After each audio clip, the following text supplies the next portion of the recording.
It's good to have your company here on Business Now. Now, with the inflation rate today coming in at 3.7%, it's interesting to note, of course, that in the future, fuel prices are going to push it up. Some suggest perhaps the headline rate will be 5% in the future.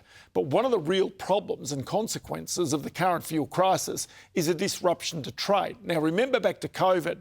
Now, during that time, container price charges more than doubled, and that helped contribute to the spike of inflation that we saw at that time, because it was the price of the goods of everything that rose. Now it seems the same thing could be starting to happen again. In fact, things might be even worse now than they were back 4 and 5 years ago. Shippers already are charging large fuel surcharges. Some even are diverting their containers away from long-haul destinations such as Australia in preference to shorter-haul, more fuel-efficient zones.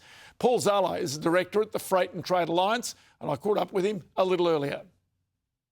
Well, we didn't see the war coming, obviously, and the shipping lines, the foreign-owned shipping lines that service the country, they've got the ability to put surcharges on the cargo owners. And we've seen that we saw it during COVID, as you mentioned before. There were congestion surcharges applied.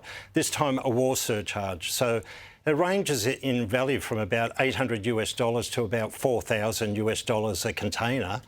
So what's that adding to container prices if you're trying to get a container full of goods back to Australia?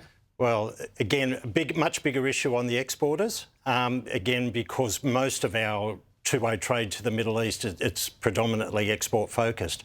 But again, talking to one of our exporter members recently, in the first week alone, they were up for about another $600,000 in these charges.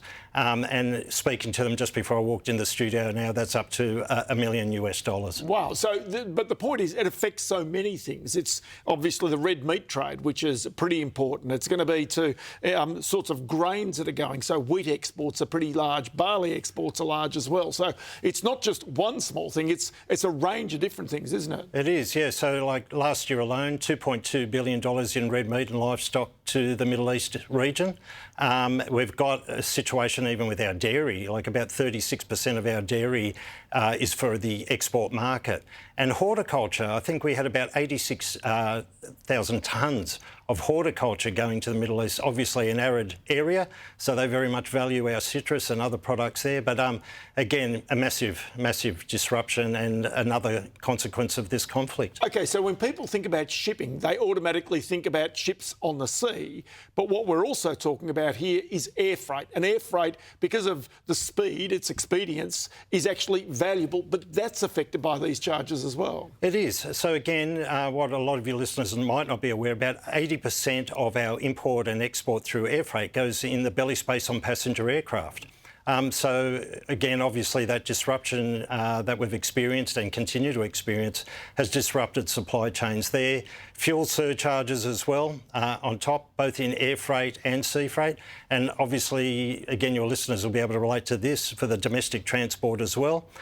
So prices are going up everywhere. OK, what about importers? Because the last time we saw a big spike in container prices, it also therefore led to inflation because of the importation of goods suddenly rising so dramatically. Is that shown any real changes to this stage? Yeah, it is. So again, no matter what part of the world you're importing from, it is having an impact. The bunker charges, which is another term for the fuel charges for the ships use, the fees there are going up enormously. Because we should explain that the bunker is basically almost the fuel that the ships use, which is almost the lowest common denominator of the fuel coming out of the refineries. Generally, it's pretty cheap, which is why using sea freight is often the most expedient way of being able to ship goods. Yeah, but even they're being affected now, which is, again, understandable. What's difficult is that major freight forwarding companies, importers and exporters, they've got quite often long-term contracts with the shipping lines in place, but it doesn't include these fuel surcharges. Yeah, so tell me one thing, because I've seen even with some of the fuel shippers that they've brought in a force majeure coming out of the Strait of Hormuz. Now, you can understand that because they've been disrupted by war. Are others trying to implement that as well at the moment? Yeah, well, we're just seeing increased costs at this stage. Yes. We're going to be being briefed by the government tomorrow morning and just on more broader issues to do with fuel. So we'll understand what's happening there with the shipping lines as well. Because that's trying to get fuel into Australia from, in particular, the Asian refineries, right? That's right. But again, while fuel is critical to everything that we're doing, our focus is particularly around the shipping lines, hoping the ships can still service Australia even if it's at a higher cost. OK, just one quick one for you. We've heard about ships being diverted, perhaps, with fuel on them away from Australia. Have you got any evidence of that? Because the government says, no, there's plenty coming. We haven't seen that yet. So we're still seeing good services to Australia for freight in general. We have seen more and more what they call blank voyage or cancelled voyages, and that may increase further once some of these backlogs in the Middle East in particular are opened up, that a lot of the shipping line vessels might be used up to service that. But for now, we're seeing not too much disruption on the import side of things. But the big thing is the cost, and again, look out for these fuel surcharges. Paul Zalai, always great to chat to you on the program. Many thanks for your time today. Thanks, Ross.